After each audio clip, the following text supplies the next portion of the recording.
and whether or not his petition will even be considered in its truest form. Yes, I wish, and I look forward to the day when a parliament in this country would have, the courage to impeach a president. Even when, for instance, like in the 8th Parliament, when the numbers were evenly divided. I mean, I'm sorry to say this is not going to go too far. I mean, we wish it would, but this is not going to go too far with the numbers that we have. It's your suspicion that it won't go too far based on the subject matter on which he is expecting to impeach the president, or simply based on the play of numbers in the House? Well, first of all, based on the subject matter, honestly, I don't think, yes, we can fault the president. People can say everything that they have to say. I mean, a nine-month-old government should not be expected to have done what was not done in 8 years. That's number one. The second, I think, is the fact that, give numbers, I don't know where this person is going to get this parliament to muster the two-thirds majority to impeach a president. I mean, it's not going to happen. I'm grateful for your time, Dr. Rashid Rahman. He's with the Africa Center for Parliamentary Affairs. He's been sharing his thoughts there. Thankfully, we've been joined by lawyer GHOne, who has hinted at initiating a process to impeach the president. I'm grateful for your time this evening. So you just had Dr. Rashid Rahman there. One question, the basis on which you're hoping to impeach the president, and also the concerns about how it will play out when the petition actually reaches the floor of Parliament. Are you reconsidering this based on what you just heard? And I'm sure you've heard other people come up to criticize your move.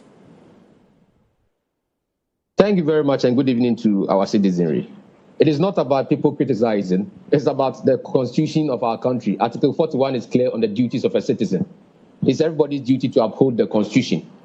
It's everybody's duty to promote and safeguard the environment. It's everybody's duty to play a role. So I'm playing my role. Some people are going on demonstration. Some people are sitting on radio, granting interviews, having press conferences. I'm a lawyer, and it's my duty to work conscientiously. Right. Since you've brought up the matter of the law, profession. So if I know that the constitution of our country.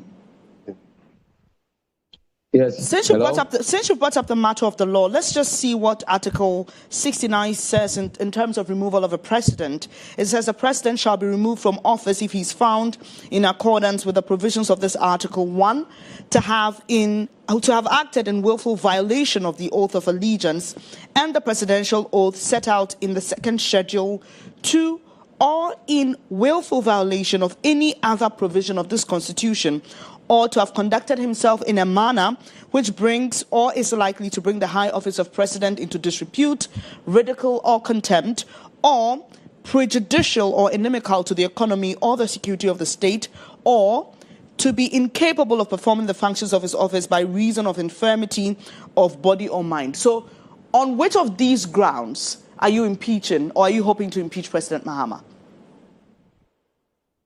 Thank you very much. So like you said, so 69(1)A, 69(1)BI, 69(1)BII. And you see, I'm happy the parliamentary expert said that he wished a parliament of this country will have the gravitas.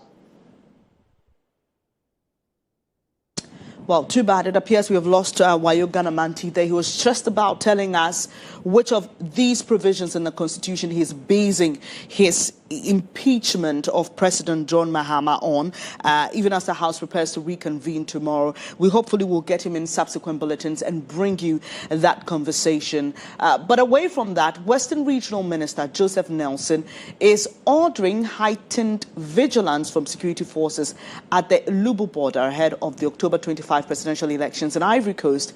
He says that there's tension which has created a situation resulted in the influx of approximately 1,500 Ivorians who are seeking refuge in Ghana. Now, Ivory Coast is already recording isolated cases of disturbances, causing some of them to move into this country through the Olubu border and unapproved routes. It's on this premise that the Western Regional Minister, on a visit to the border, cautioned border security to be vigilant. The situation is still very fluid, and so let's keep our eyes on, the inflow, so that we're able to check the security side of things, so we don't have any surprises, any day in the future. The elections are coming on in October, as you know, and so as we approach the day, I believe that a lot more of them will come. So put yourself in readiness to, receive them, and then, of course, with your eyes wide open, so we don't get any criminals slipping through, the system to pose a challenge to us as far as our security is concerned.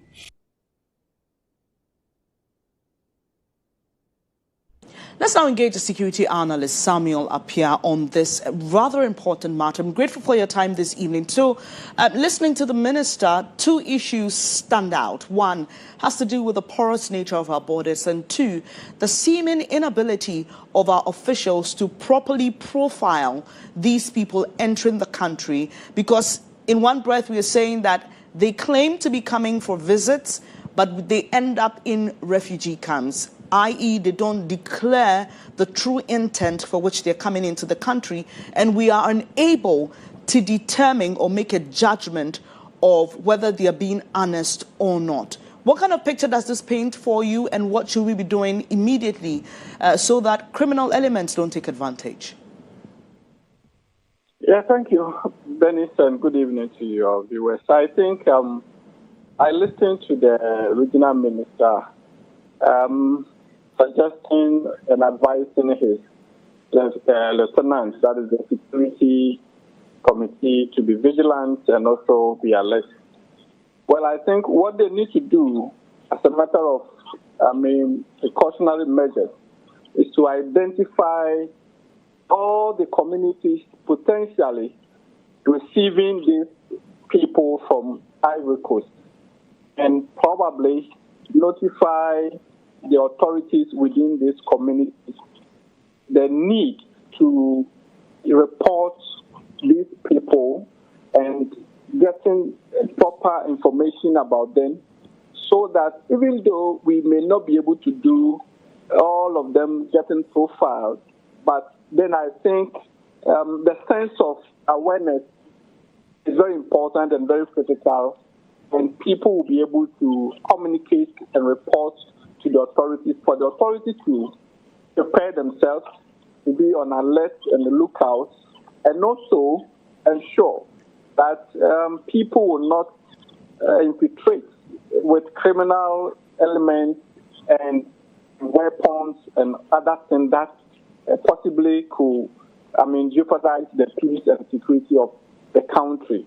So they need to, in responsive and proactive measures, identify various communities that these people are likely to have abode, and also engage the opinion leaders, advise them, orient them, so they can properly, allow information for the purposes of identifying them, making proper arrangements, so we can avoid criminal ones getting access. Yes, the border is not entirely that secured.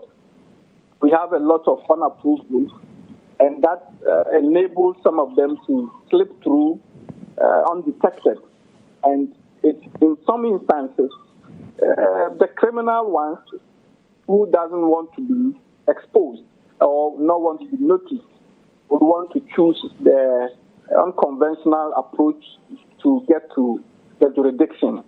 And I believe we need to be very much aware of this and probably extend our patrols, intelligence gathering, and ensure that we can get people aware so that when they see and detect some of these strange movements, they can appropriately report to the authority for the necessary action to be taken. Grateful for your time this evening. Samuel Appiah is a security analyst sharing his thought on that rather disturbing situation of Ivorians coming into the country seeking refuge due to tension as a result of an impending election. You're watching News Tonight with me, Bernice, Abu-Baidoo, Lansah. When I come back, we will be delving into insight, focusing on the Attorney General's Department yet to access a docket on former Finance Minister Ken Ofori-Atta for his extradition.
Now time for Insight.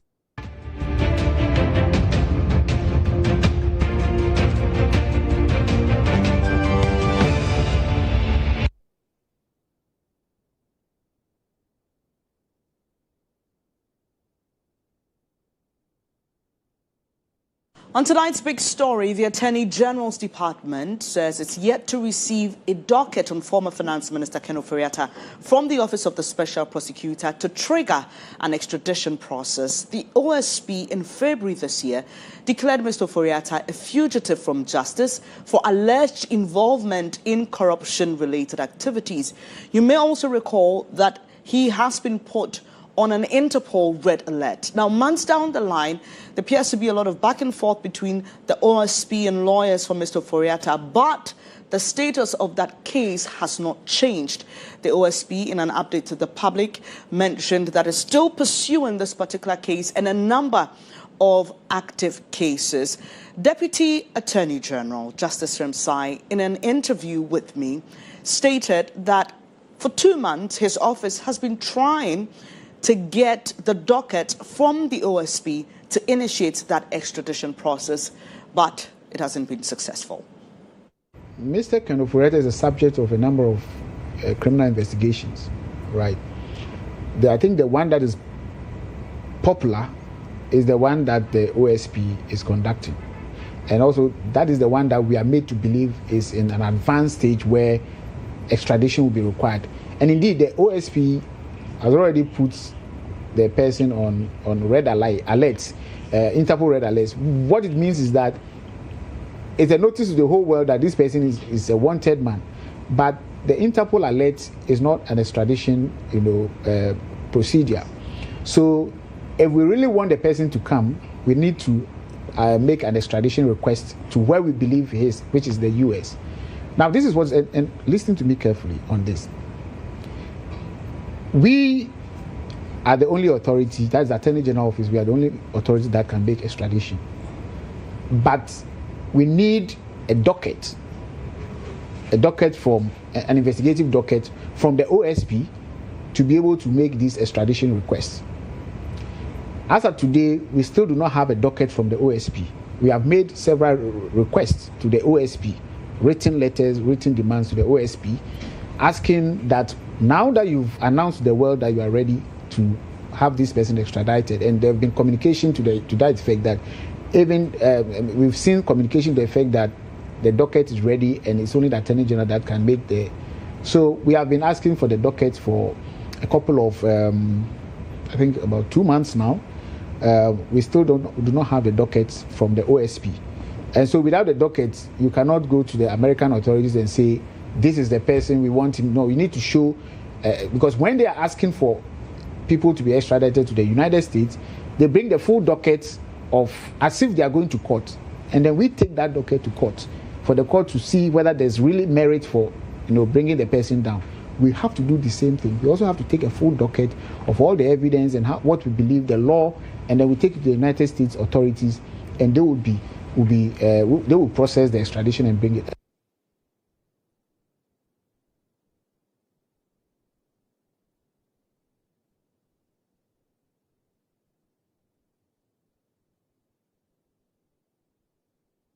So that full interview will be airing tonight at 9 p.m. You want to catch it. We spoke about other cases of corruption that are being pursued by the state. But I've been joined now by anti-graft analyst and specialist Edem Senanu. He's been working for a long time in the corruption space, and he joins me with his thoughts on this. I'm grateful for your time here this evening, Mr. Senanu. So the big question on the minds of many people is this.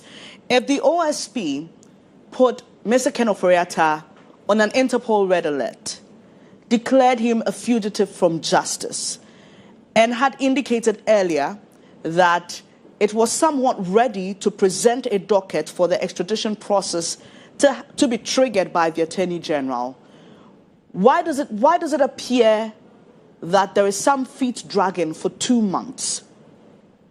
Do you sense the feet dragging? Do you think that those concerns are legitimate? Well, thank you very much. I think this is just a miscommunication of the facts. Given how much the OSP has gone through so far, they will be the last institution I expect to put themselves in a position where anyone will think that they are dragging their feet. I think what it is that if I look at the chronology, Mr. Ken Ofori-Atta was supposed to appear before them on the 2nd of June.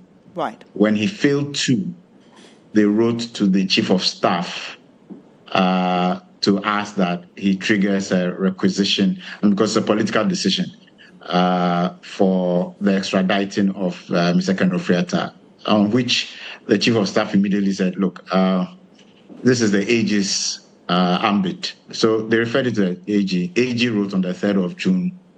No, I think, was it the 3rd? No, I think by the 13th or so. And then the OSP responded by the 20th, nominating the people that would be on the committee. But the letter we have seen is truncated there. The additional feedback, which I gather, was that they were still working on some aspects because new and further details had come up in relation to the cases they were handling with Mr. Ken Ofori-Atta. So they wanted to polish that before submitting a full docket. Meanwhile, the initial information required for an extradition request, so proper said, was available. So if it was political, whatever profile, if it was, the bits and pieces required to fill the extradition request was available. But by the time the U.S. may be asking for the full details, that docket will be completed. And I'm aware that by the end of this week, the OSP intends to speak to the entirety of the docket. So I'm not quite sure why this should have been complicated at all, because if the AGs had nominated these two people, and the two lawyers from the AGs and the two from the OSP, as we see in the documentation, were meeting, I'm not quite sure we would have the Deputy Attorney General having to say for 2 months they've been chasing anything. I think it's just a miscommunication between the two. Right. Now, I'm bringing you back to the preamble of my question. If the OSP had enough reason to declare Mr. Ofori-Atta a fugitive from justice, had done his investigation to the point where he could have put him on an Interpol red alert, yes, there may be new information coming through, but would it not be possible to submit a certain docket based on the evidence that he had gathered or information gathered earlier, for which those two decisions or declarations were made, to say that, okay, the AG can have this as a docket for us to extradite Mr. Ken Ofori-Atta to come and face the laws here in Ghana? Well, absolutely. By the time the OSP was making those requests, they knew that the information they had was good enough to make the request. Now, here's the thing. For the purposes of the extradition request, they didn't initially, at the starting point, believe they needed to provide a full docket. What was required, there's a checklist of items you need to satisfy to submit that extradition request. And when you are asked to justify, you add the rest of the, the docket and all the witness statements and what have you. So as far as they were concerned, to trigger the request, they had what was required. And the request from the AG, and that's why I'm saying that it would be unfortunate if anyone characterizes the OSP's response as saying, no, they will not provide a docket. It was never the case. The OSP, as far as my information is, upfront said that, yes, we have a docket. There are some issues that have come up that would like to polish before we submit the full docket. So they have never at any point said they would not. And it's unfortunate that somebody has put out in the political space. For me, I find that a dangerous thing, and it should be investigated because it jeopardizes and this somebody you're referring the interpretation. And this somebody you're referring to is not the Deputy Attorney General, is it? Well, we don't know, but it appears that somebody leaked this for whatever effect, we don't know. Remember that one of the things they don't want to have a situation, they don't want to see is that there's a political influence of some kind on the institution that is doing the investigation. And so there should be no kind of, reportage that then begins to suggest that government can bring some influence or some political interest can bring influence to bear on the OSP. So the OSP has been upfront in saying that, listen, these are my committee members nominated because according to the law, we have the mandate. So even if we are going to take this up in court elsewhere, our people must be part of the process because it's our mandate. And that we just have some new, and by the way, in my understanding, what it is was that the additional information was very substantive to enhancing the cases as well. So in their minds, what we have is sufficient, but this makes it even much better. Let's finish and pull it together because there are other people we are going to have to charge. And I'm aware that by the end of the week, that's going to happen. So I think that this is really much ado about nothing. I think that just in the same way that government has said with the oral cases that citizens should slow down, you've got to take your time if you want to do things well. Once the OSP had responded to them saying that we just need to polish up some aspects, we shouldn't be having this debate in the public space. I'm grateful for your time, and we look forward to that major announcement you say on this case by the OSP. Grateful, Adam Sinanu is an anti-graft analyst, but the OSP has released a statement on the matter. It's a 4-page statement, and I'm just going to tease out some of the issues. It starts by building up the story between the OSP versus Ken Ofori-Atta up until this point, and talks about all the investigations that have been conducted. And it says that beyond official written communications, there have been progressive discussions involving the AG and the special prosecutor on one hand, and the special prosecutor and the Deputy Attorney General on another hand, in respect of the course of the extradition process. It also continues to say the OSP firmly places on record that the extradition process was triggered by the OSP based on the outcome of the OSP's investigation into the tenure of Mr. Ofori-Atta as finance minister. The OSP is not frustrating and will not frustrate its own extradition request. Therefore, there's absolutely no reason for the AG's department to feel frustrated. If that is the case in respect of a matter it is not involved in substantively in respect of the investigation and prosecution of suspected persons. I've been joined by lawyer Appiah, professor at the University of Ghana. I'm grateful for your time. How does this come across to you? And we've spoken about whether or not the OSP has the capacity to say that, look, I had a certain body of work on which I made a certain declaration that Mr. Ken Ofori-Atta is a fugitive from justice, and we placed him on Interpol Red Alert. Should we be waiting for anything further? Can't we just work with that existing document to say, let's bring him into the country to have him prosecuted? Thanks for having me. As it is now, I think the OSP has come out to clarify some possible misunderstandings that you may have had regarding the performance of their duties in the extradition process.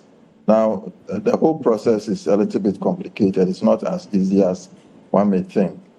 You are going to courts in the US, not in Ghana, to be able to make a case that this person deserves to be extradited to the country to face alleged criminal misconduct as indicated in some of the files that the OSP has built against Ken Ofori-Atta. Now, to be able to do that, of course, it is rightly said that the Attorney General has to act in this whole process. So the OSP will do the job and then hand the file to Attorney General representing the government of Ghana to be able to initiate the process. We know that a red alert has been issued by Interpol, but that in itself doesn't constitute the extradition process. And it's also not an extradition, a warrant of arrest. So what has to be done is that the complete file has to go to a US court for the court to initiate the process to determine, among others, if this case is not politically motivated, or in other words, it's not a political crime. So the political character element is very important from two angles. Number one, the fact that it's not a political case, and number two, that there's a willingness on the part of the government of Ghana and willingness on the part of the US government to also get involved in the extradition process. It looks as if the government of Ghana is ready to take the matter up, and therefore we see the Attorney General, making effort to ensure that process is completed. Prof, permit me to interject here. We know that a certain correspondence between the FBI and the OSP did indicate that the case of Ken Ofori-Atta was not a political witch hunt. Are you speaking to that, or there has to be another process in a U.S. court to determine that same, matter again? It has to be decided in a U.S. court. So apart from the fact that to determine if it's not a political crime, they also have to decide whether this person has not been tried in Ghana already.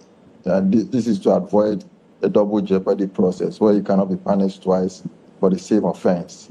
The court will also have to prove that that offense is both an offense in Ghanaian law and in U.S. law, among other conditions that need to be met. So all these processes will have to be completed.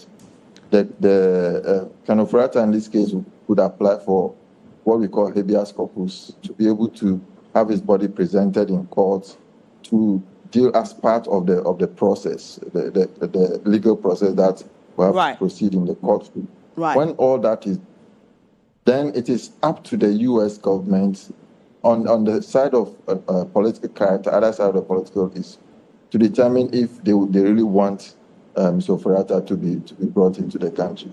Right. So yes, so that is how the process works. So and therefore, I think that the OSP needs time to build the docket. If it says that it hasn't completed the process, if it goes with a half docket or a docket that is not fully furnished with all the evidence to support their case, the extradition process will fail, and that will not be good for what the OSP is trying to achieve at the end of the day. Briefly, Prof, considering the fact that the docket is not even ready and all the processes you've mentioned, realistically, from what appears to be the duration of such cases, how much time are we looking at here?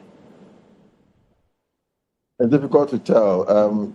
Each case on its own merit and the circumstances. But if it is, it goes to the U.S. court. Usually, U.S. courts do tend to have give specific times for certain cases to be heard. So the court may even want to suspend all cases and complete the particular case that is brought before them. It's likely that may be the case with this extradition matter, and so it can be given that attention. But as to the process involved, whether they may file some motions and do applications, that one you cannot tell. That may delay the process or lengthen the time that the application can come to an end. Grateful for your time this evening, Professor Appiah there, sharing his legal perspectives on this matter with us. You're watching News Tonight, and that will be all for Insight.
The Business Brief is brought to you by CompuGhana, passion for technology.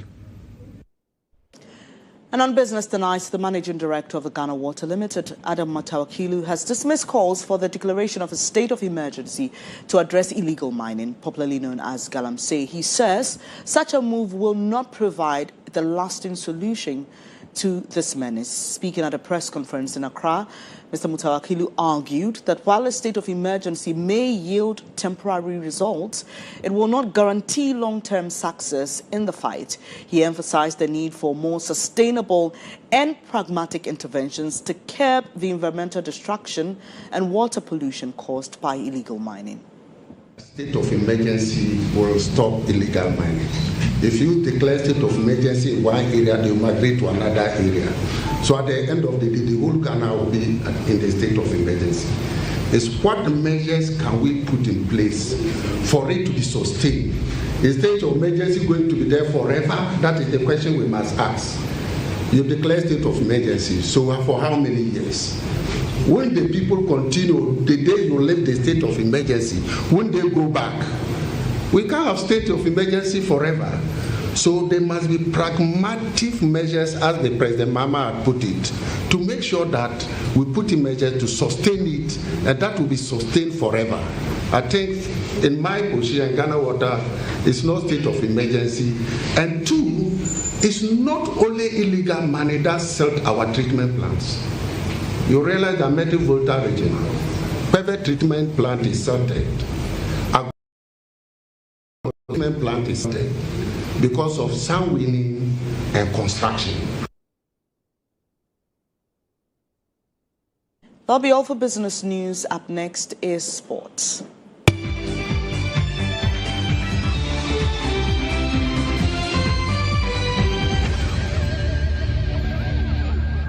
The Business Brief was brought to you by CompuGhana, passion for technology.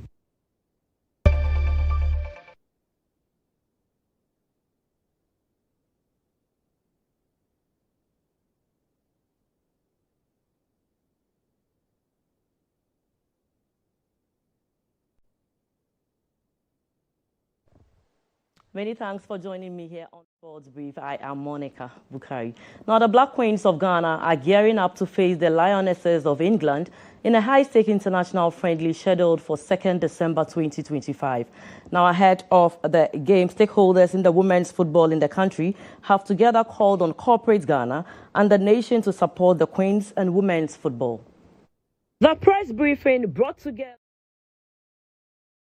the country all united by a single goal: to push for the growth of women's football and attract more investment into the sport. Speakers at the event emphasized that women's football in Ghana has made remarkable progress, particularly under the leadership of Ghana Football Association President Kurt Edwin Simeon Okraku. Deputy General Secretary for Administration at the GFA, Amabrobe Williams, described the upcoming clash between Ghana and England as a rallying cry, one that proves Ghanaian women deserve to compete on the world's biggest stages. When the Black Queens step on the pitch, football becomes an equalizer. It opens doors for girls in small towns and big cities alike, giving them access to education, mentorship, and career pathways that they might have never had. Communities are lifted. Homegrown players return as role models, inspiring local investments in pitches, coaching, and youth development. Representing the Minister for Sports and Recreation, Technical Advisor, Honorable Betty Crosby Mensah, said the fixture goes beyond football. It symbolizes belief, pride, and Ghana's growing presence in global women's sports. We should view the women's game as a growth asset, not as an aftermath. This friendly match against the Lioness provides a global stage, but it must also ignite a domestic movement, one that channels investment into women's football, amplifies the stories of our players, and creates sustainable pathways for talent development. Now, the Black Queens are set to play their Women's Africa Cup of Nations qualifiers against Egypt ahead of the crucial encounter. Technical advisor to the Sports Minister, Honorable Betty Crosby-Mensah, says she's optimistic that the Black Queens will do well in the qualifiers. The Black Queens will play Egypt in the first leg of the qualifiers on Thursday before returning home for the second leg in Accra next Tuesday, 28th of October 2025.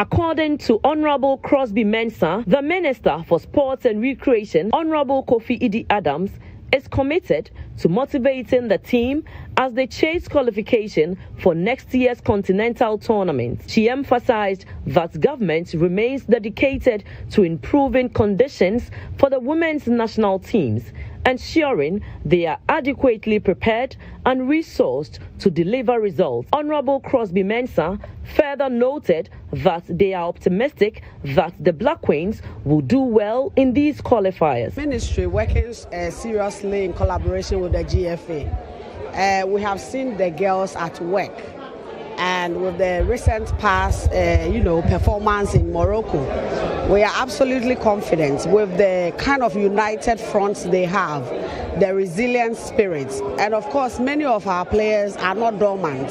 They are already playing in various international league matches, and so we believe that they have the strength, the energy, and with them playing together as a team, we believe strongly that they will come out victorious.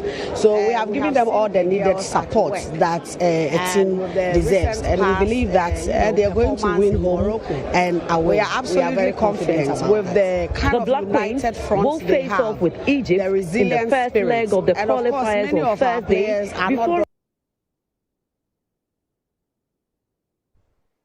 Now let's do some men's football. In the United States of America, Joseph Pencil netted his 10th goal of the season for LA Galaxy in their 2-1 win over Minnesota United. In England, Brandon Thomas Asante scored in Coventry's 2-0 victory over Blackburn.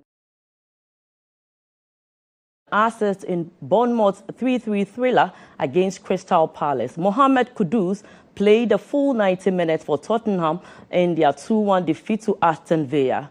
In the Championship, Abdul Fattah Ishahaku assisted in Leicester City's 1-1 draw with Portsmouth. Over in France, Mohamed Salisu and Ali Dusaid both lasted the entire match for Monaco and Rennes respectively, with Gideon Mensah, Osman Ibrahim and Elisha Owusu all featuring for Auxerre.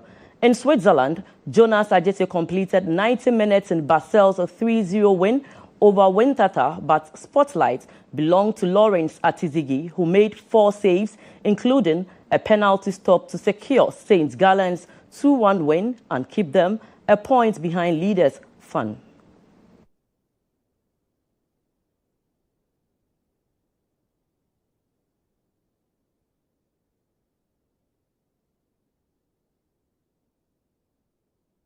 And that will be it for sports. My name is Monica Bukari-Badu. Stay tuned. We have international news up next.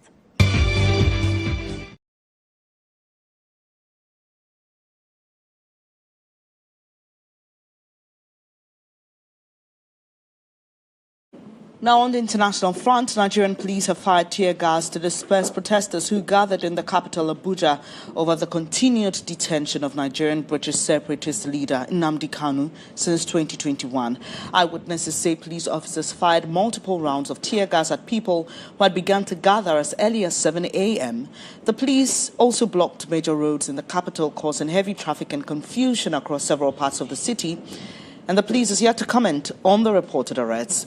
The protesters, led by activist and publisher of the Sahara Reporter news site, Omoyele Sore, wanted the immediate release of Kanu, who is on trial on terrorism charges and heads the indigenous people of Biafra. Kanu was first arrested in October 2015 on terrorism charges, but he failed to appear in court for trial after being released on bail in 2017. He's said to have left the country after a military raid on his home. The court later revoked his bail in March 2019, ordering his rearrest.